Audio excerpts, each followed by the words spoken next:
On April 18, 2008, southern Illinois and the surrounding states were reminded they lived close to the New Madrid fault line. The 5.2 quake and the numerous aftershocks were minuscule in earthquake terms, but reminded everyone of the potential for another big one, like the series of 8+ magnitude quakes that occurred during the winter of 1811 to 1812. Madrid Fault gets a lot of minor quakes and has a lot of associated fault lines running in all directions. One fault line runs to the Gulf and connects with yet another fault line running up from the Gulf along the eastern seaboard to Charleston, South Carolina and Boston. All those old brick and masonry buildings. What makes the New Madrid so devastating is something called liquefaction. Quakes on rock are jolts, usually a single jolt, but incessant jiggling happens on mud, like the Mississippi mud, and everything is turned into a type of quicksand with a long, long reach. Not much is left standing. Well, why does North America have a fault line right in the middle of the plate? It's due to a diagonal pull on the North American continent. As the Atlantic widens at the equator, Mexico is pulled to the west while the New England area is kind of nailed into place. So, what's causing this diagonal pull? The massive North American plate is locked at the top, squared off like a blockhead, so it can't roll when the Atlantic pulls apart at the equator. River valleys are always a weak spot where the plate is thin.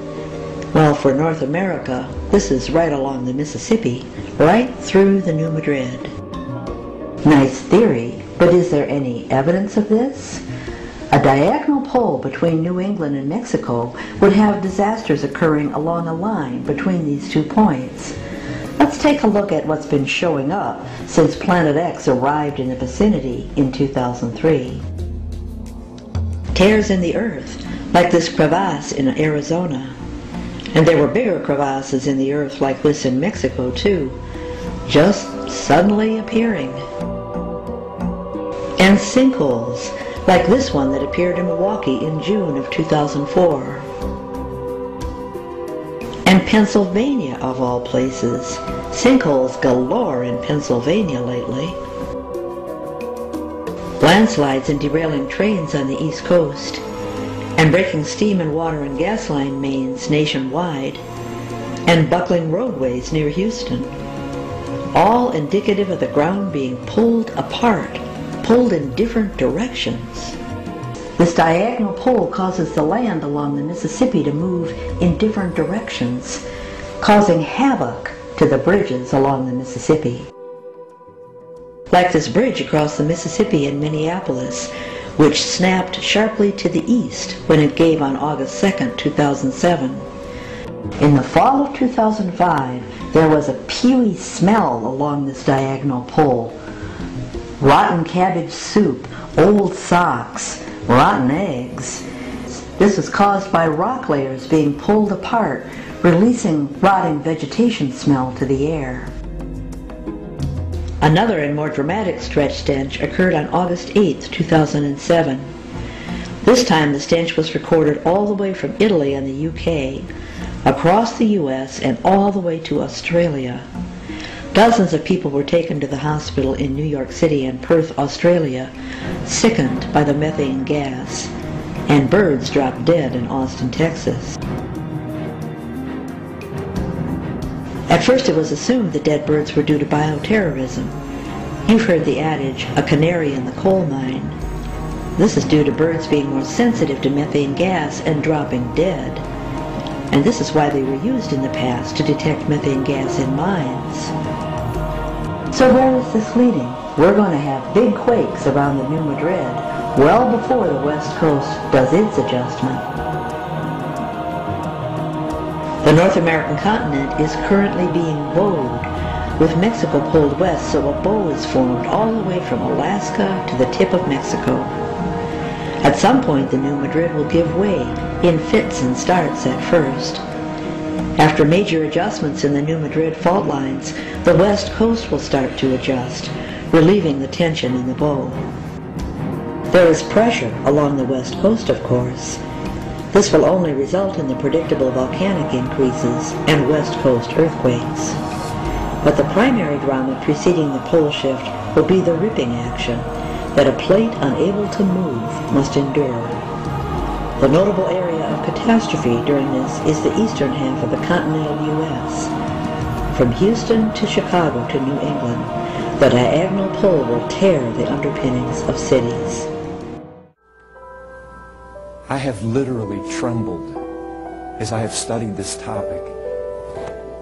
What causes my soul to shake within me is the eternality, the foreverness of hell.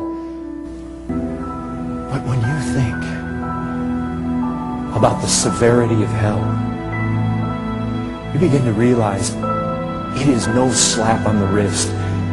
Hell is fearsome. It is dreadful.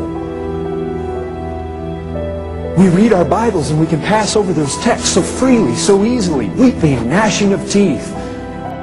Because more than heaven, Christ spoke of hell. More than love, Christ spoke of eternal destruction. More than the church to come, Jesus warned of God's wrath and judgment and hell to come. In the time it takes me to finish this sentence, 30 human beings awoke in eternity because they died on earth. It took me 10 seconds to say that. And in that time, since I said it till just now, 30 individuals have awakened. And I would presume a great majority of them finding themselves suspended in black and feeling that blast of hell.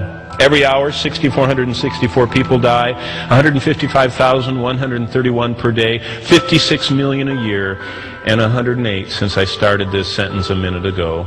I believe that we must pause and reflect on the destination of all those travelers from earth, because Jesus did. And I'm going to show you 42 times just in Matthew. 42 times in 28 chapters. And remember this concerning the damned. Every sin receives its own torture in hell. Not only mortal sins, but venial sins. Every single one. And that it is wise even for the damned to stop sinning, because of the fact that each new sin they add adds an infinite hell to their own torture and their own punishment.